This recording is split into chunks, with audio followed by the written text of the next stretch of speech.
Hey guys, welcome back to another week, another episode, 3 Good Minutes. It might look a little bit different today, but we are back at the 100 Thieves Cash App compound. I'm Jen, this is Ryan, and we have a guest star, Annie Harrison, here with us this week, who is going to help chat about HQ22. So let's go on inside.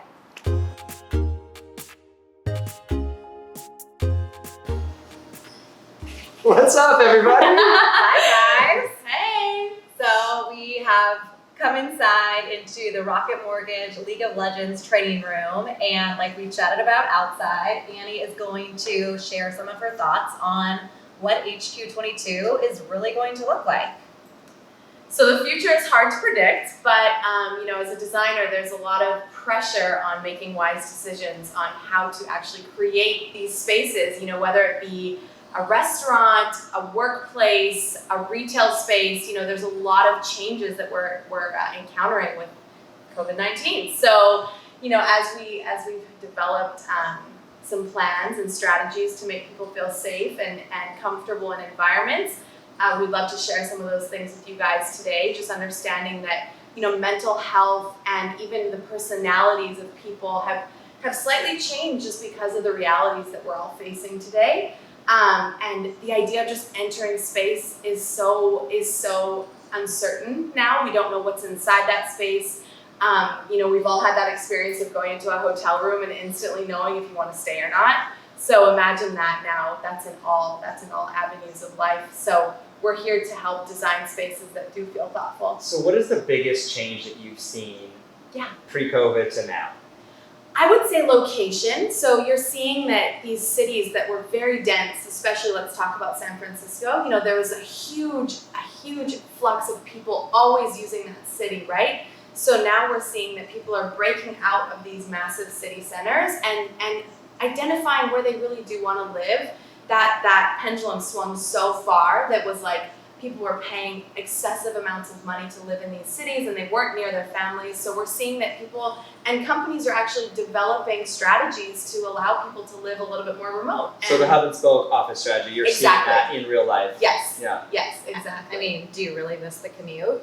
Not at all. No. What part do you miss? Exactly. Not much. Yeah, and we're a lot more productive now, right? So we were measuring productivity in the beginning of COVID-19 as being like, oh my gosh, everyone was scared about their job security, so they were working excessive hours. But now it's kind of come to more center, and we're understanding that, brain power can be mobile, but collaboration power cannot. Zoom has been an excellent tool for all of us, and we have to thank, big tech for those pieces, but yeah, there's nothing that Nothing compares. replaces the office. Nothing repairs, nope. And we know the open space is going to change, Yes. so let's go take a look. Yeah, Let's go check it out. So mostly the clients that we're experiencing like right now that are going back to the office, they're changing the layout. So a large part of it is how they are actually, building their space out with their team. Right. But this is all new, right? So we're all being super flexible with what that looks like in the future. But that doesn't necessarily mean that we have to split up and divide. It's more or less understanding that brain power can be mobile, but collaboration cannot. So you have to be able to work together in a space and control that environment. So is it part of that, just like it is here, having access to outdoor space, having access to big lounge areas, having access for a place you want to come in, meet with your team, meet with senior leadership, Yes. not necessarily be, in your workspace all the time, but have a place where you can feel creative, feel collaborative, feel efficient. Maybe it's not 9 to 5, but you get a lot out of the few hours that you are in the office. Well, exactly. And the office is now going to be more of an incubator space, right? So you're coming here for purposeful, meetings, like you mentioned, like with leadership, whatever those things are, that you have to be together, but understanding that you do have to be together at some point, right? So mobility is huge, but so is human connection. So what's the one thing that we're never going to see in the office ever again?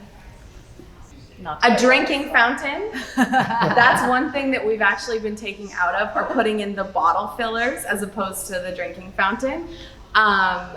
Even large lounge spaces, that's going to start to go away. Break rooms are going to be designed differently. So it's taking the purpose of a break room and kind of manipulating it slightly. Less chairs.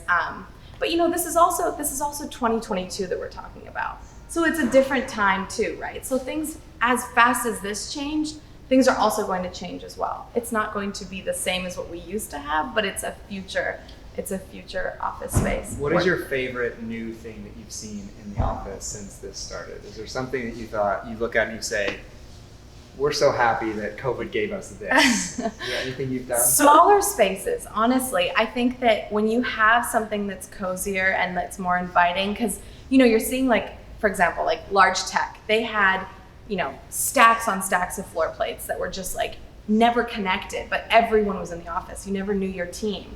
So now the spaces are getting a little bit smaller, more intimate, and I think that conversation is just like so much more impactful, and I really love that. So yeah, that's probably my favorite thing. Yeah, not for a broker, but Jenny? So, HQ22, one good thing. My one good thing this week is friends. So we're so lucky to have Annie as a part of our team, Ryan, Chris, everybody, and just, life is hard some days, and having a great team around you, we're so thankful, and we're also lucky. So friends is my one good thing. And thanks for being here with us. Of course, no problem. Thanks for tuning in. Yeah. Ryan, Annie, Jen, and we'll see you next week.